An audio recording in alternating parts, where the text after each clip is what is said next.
কার জন্য? জীবন কার? আল্লাহ। মৃত্যু কার? আল্লাহ। আল্লাহ সবকিছু করে। তাহলে ভরসা করবো কার?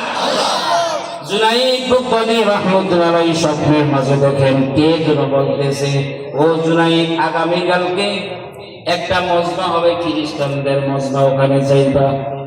জুনাইদ বুগদাদি রাহমাতুল্লাহ আলাইহি ঘুমের মধ্যে মধ্যে জানতে পারলেন আগামীকাল ওখানে অমুক জায়গায় এই মজমা হবে। ওই সময় মতো ওখানে চলে গেলেন। পরের দিন গিয়ে দেখলেন যে খ্রিস্টানদের ফাকরি কথা বলতেছে, বক্তব্য দিতেছে। ওই জুনাইদ বুগদাদি রাহমাতুল্লাহ আলাইহি যখন নাকি ভিতরে ঢুকলেন, ঢুকা মাত্রই ফাকরির জবান বন্ধ হয়ে গেছে। খ্রিস্টানের যুবকরা বলিল, ও পাদ্রী, আপনার জবান কেন বন্ধ হলো? কথা বলেন না কেন? পাদ্রী ডাক দিয়ে বলিল, এই মজমার মধ্যে একটা মুসলমান ঢুকছে, এই জন্য আমি কথা বলতে পারি না, জবান দিয়ে কথা আসতেছে না, তাওরাত কিতাবের কথা আসতেছে না, ইনজিল কিতাবের কথা আসতেছে না। যুবকরা ফায়ার হয়ে গেল, আমাদেরকে দেখা দেন, আমরা দুনিয়ার থেকে বিদায় করে দিব। তখন বললো যে না, তোমরা বিদায় করো না, তোমরা মারামারি করিও না, আমি দেখবো। মুসলমান যুবক, কে ঢুকছো? তাড়াতাড়ি দাঁড়িয়ে যাও, তোমাকে আমি মারবো না, আমার তুমি কথা শুনো, তুমি দাঁড়িয়ে যাও। জুনাইদ বুগদাদি রাহমাতুল্লাহ আলাইহি ভয় পাইতেছেন। সবাই খ্রিস্টান, হুমকি দিতেছে চতুর্দিক থেকে, কিন্তু মনে মনে অন্তরটা আল্লাহর সাথে কানেকশন করে দিয়েছে। জোরে বলি সুবহানাল্লাহ। আল্লাহর উপর ভরসা করে দাঁড়িয়ে গেলেন, দাঁড়িয়ে তাকবীর দিলেন, আল্লাহু আকবার। বলেন না আল্লাহু আকবার, আল্লাহু আকবার। কতটা নাস্তিক বেঈমানদের অন্তরের মধ্যে কম্পন জারি হয়ে যায়। আল্লাহু আকবার এত দাম, যখন আল্লাহু আকবার বলে দাঁড়িয়ে গেল, খ্রিস্টানদের অন্তরের মধ্যে কম্পন শুরু হয়ে গেল। খ্রিস্টানদের পাদ্রী বলল, ও জুনাইদ, তুমি যদি বাঁচতে চাও, জুনাইদ বলে না, ও মুসলমান, তুমি যদি বাঁচতে চাও, এখানে তুমি ঢুকছো, তোমাকে দুই খণ্ডিত করে ফেলবো। তবে তোমাকে আমি আগে প্রশ্ন করবো, 3টা প্রশ্ন করবো। প্রশ্ন করতে উত্তর যদি দিতে পারো, তাহলে তুমি বাঁচতে পারবা, না হলে তোমাকে দুনিয়ার থেকে বিদায় করে দেব। করেন 3টা প্রশ্ন করলো। তোমরা কি বলো আল্লাহ একজন, কিভাবে দলিল এটা দিবা? আল্লাহর পরে কে ছিল, পরে কে ছিল, আগে কে ছিল, এটা বলবা। 2 নাম্বার প্রশ্ন হলো, জান্নাতের মধ্যে তোমরা বলো 72 প্লেট নাকি খাবার খাইবা, খাবার খাওয়ার পরে পায়খানা প্রস্রাব হবে না, এটার জবাব কি আমি বুঝি না। খানা খাইলে আবার পায়খানা প্রস্রাব কেন হবে না? 3 নাম্বার প্রশ্ন হলো, আল্লাহ কোন দিকে তাকিয়ে আছে? তোমার আল্লাহ কোন দিকে তাকিয়ে আছে বলবা। জুনাইদ প্রশ্নগুলি শুনে আল্লাহর সাথে দিলটা লাগায় দিলেন, ও আল্লাহ, তুমি আমাকে পাঠাইছো, ইলহামের মাধ্যমে আমি জানতে পেরেছি, ও আল্লাহ, তুমি আমাকে সাহায্য করো, আমি তো এই প্রশ্নের জবাব পারি না, আল্লাহ তুমি আমাকে সাহায্য করো। অন্তরের মধ্যে আল্লাহ রাব্বুল আলামিন 3টা প্রশ্নের জবাব দিয়ে দিছে।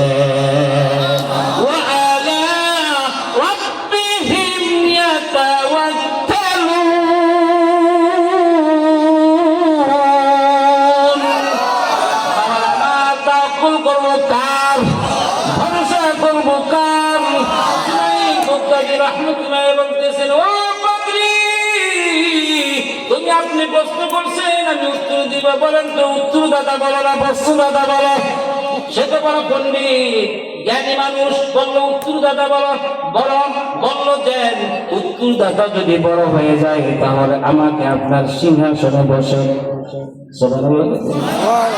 আপনি নিচে নামেন, আমাকে সিংহাসনে বসান। বসে দিল, সিংহাসনে বসে দিল। বললো যে আপনি কি করোনা জানেন কিনা? হ্যাঁ, করোনা জানি। বলেন 10। বললো 10। 10-এর পরে কি 9, 9-এর পরে কি 8, 8-এর পরে কি 7, 7, 6, 5, 6, তারপরে কি 4, 3, 2। বলেন তো 2-এর পরে কি? বললো 1। বলল যে একের পরে কি, কয়েকের পরে নাই। ঠিক করে বলেন একের পরে কি, বলল একের পরে নাই। বলেন তো একের পরে যদি না থাকে, একের পরে কিছু যদি না থাকে, আমার আল্লাহ একজন ছাড়া দ্বিতীয় আর কেহ নাই। قل هو الله أحد। বাবার আমার দুই নাম্বার প্রশ্নের জবাব আপনি বলেছেন 72 মিনিট আমরা জান্নাতের মধ্যে খাবার খাবো, পায়খানা প্রস্রাবের কেন প্রয়োজন হবে না? বলেন যে আমি ঠিকই কথা বলেছি, বলেন এটা কারণ কি? বলেন তো আপনি কি আসমান থেকে বলছেন না মায়ের পেট থেকে এসেছেন? আমি মায়ের পেট থেকে এসেছি। কয় মাস ছিলেন? কয় 9 মাস। বলেন তো 9 মাসের মধ্যে কয়দিন পায়খানা প্রস্রাব করছেন? বললো যে আমি একদিনও তো পায়খানা প্রস্রাব করি না।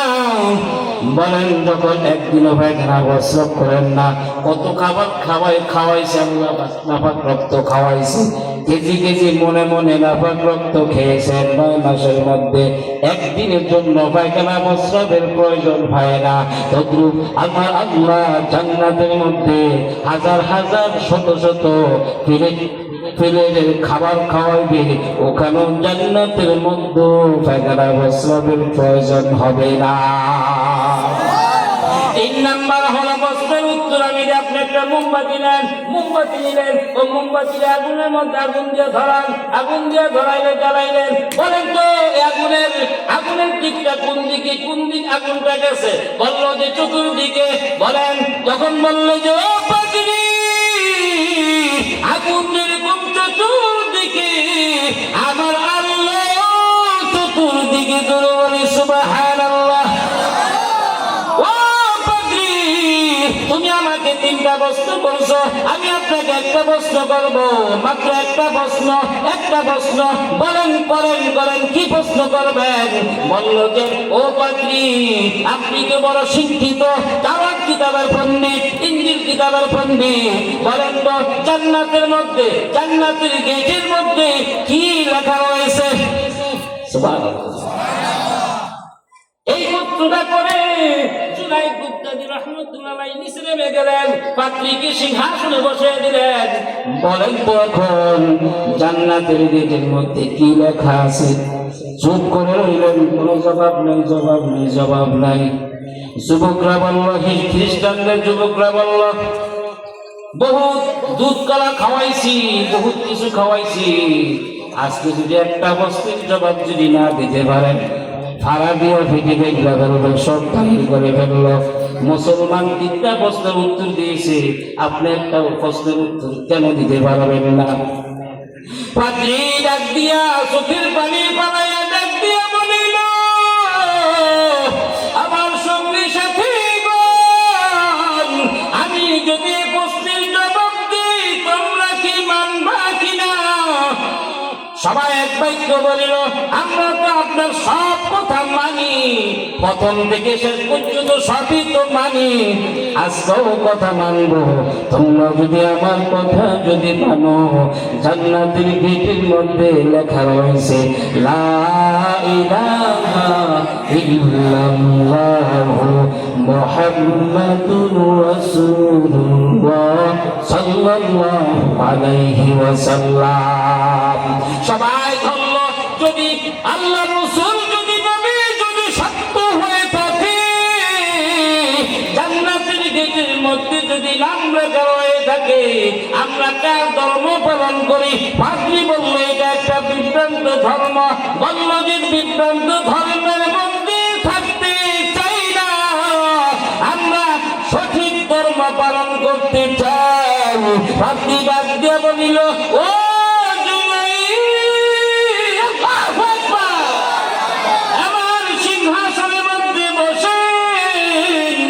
আমাদের সকলদেরকে আপনি মুসলমান বানাবেন। জুনাইদ গুপ্তাজি রাহমাতুল্লাহ আলাইহি সিংহাসনে বসে সকলকে মুসলমান বানিয়ে দিলেন। বলেন আশহাদু আল্লা ইলাহা ইল্লাল্লাহু ওয়া আশহাদু আন্না মুহাম্মাদান আবদুহু ওয়া রাসূলুহু। فيتوكلون ভরসা করব কার? জোরে বলেন ভরসা করব কার? 4 নাম্বার মুমিনের গুণ হলো আল্লাযীনা, কষ্ট হয় একটু সময় দিবেন নি, আল্লাযীনা ইউকিমুনাস সালাহ, মুমিনের 4 নাম্বার গুণ হলো নামাজ। মুমিন যারা যারা 5 ওয়াক্ত নামাজ আদায় করবে, ও মুসলমান, ও রামদাস দিন মুসলমান, ও নবীর উম্মতের দল, যারা এসব নামাজ পড়ছেন, আবার যদি ফজর নামাজ পড়েন, এর মধ্যে মধ্যে যদি ঘুমিয়ে থাকে, সারা রাত্র নফল নামাজের সওয়াব আল্লাহ পাক দিয়ে দিবে। যে ব্যক্তি 5 ওয়াক্ত নামাজ আদায় করবে গো, আল্লাহ রাব্বুল আলামিন তাকে 50 ওয়াক্ত নামাজের সওয়াব দিয়ে দিবে।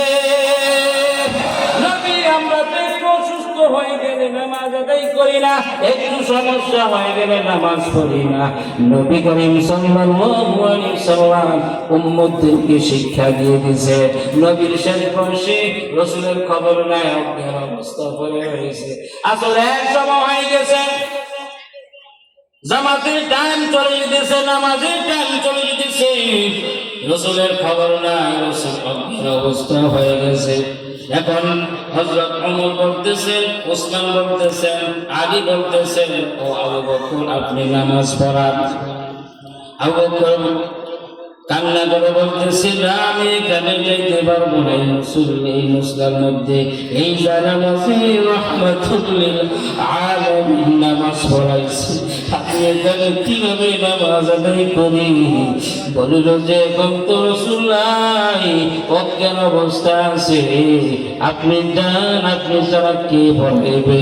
বলিল আপনারা যান, একজন যান, না আপনি যান।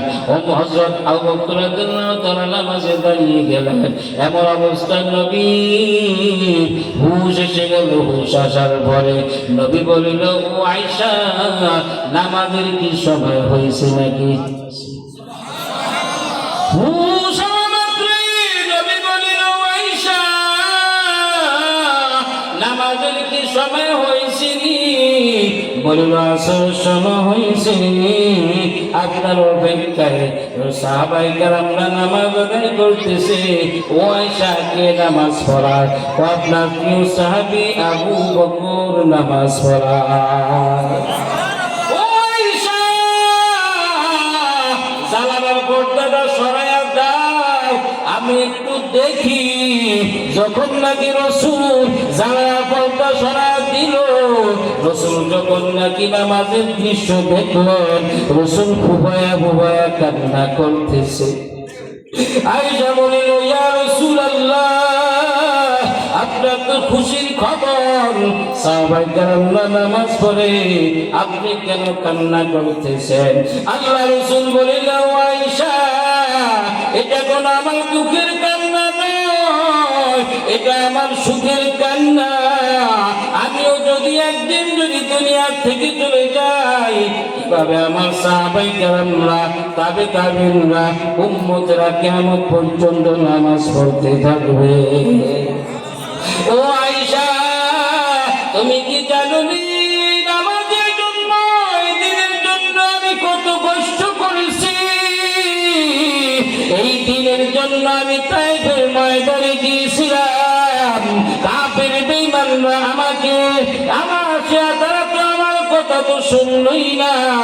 ওই কাফের বেঈমানরা যুবকদেরকে লাগায়া দিল, পাথর নিক্ষেপ করার জন্য পাথর নিক্ষেপ শুরু হয়ে গেল। ও আয়েশা, তুমি কি জানো নি আবার উপর মশা মাছি বসা হারাম ছিল? সেই শরীরের মধ্যে তাইফের যুবকরা বৃষ্টির মতো পাথর নিক্ষেপ করতেছে। আমি একবার নয়, দুইবার নয়, 3 বার আমি বেহুশ হয়ে গেছি, আবার হুশ হয়ে গেছে। হুশ হওয়ার পরই আবার তারা পাথর নিক্ষেপ করতেছে, পাথর নিক্ষেপ করেছে। আমি বলেছি, ও তাইফের যুবক, আমি পাগল নয়, আমি পাগল নয়, আমি একজন আল্লাহর আমাকে তোমরা মারিও না, মারিও না। আমার মা নাই, আমার বাবা নাই। আমার মা যদি আজকে বেঁচে থাকতো, আমার বাবা যদি আজকে বেঁচে থাকতো, তোমরা আমাকে মারতে পারত না। ও তাইবের যুবক, আমি একজন এতিম মানুষ, আমাকে তোমরা মারিও না, মারিও না। আমি নবী সহ্য করতে পারি না। এই অবস্থা দেখে ওলান্দাজির মুসলমান, ও মাগো একটু দিলের কান দিয়ে শুনি। রাসূলের অবস্থা দেখে জমিনের ফেরেশতাগুলি কান্নায় ভেঙে পড়েছেন। আল্লাহু আকবার। আসমানের ফেরেশতাগুলি কান্না করতেছে, জমিনের ফেরেশতাগুলি কান্না করতেছে। এমনকি জিবরাইল আলাইহিস সালাতু ওয়াস সালাম কান্না করতেছে। ও আল্লাহ,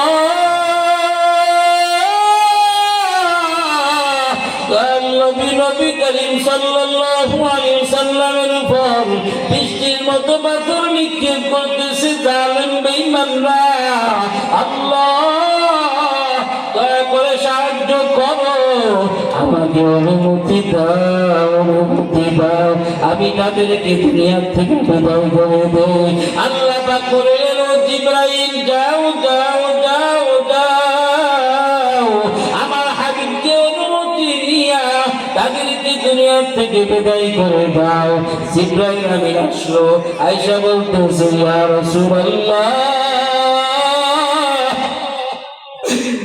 দিলটা নরম করে দেন ইয়া হাবিবাল্লাহ, আপনার শরীরে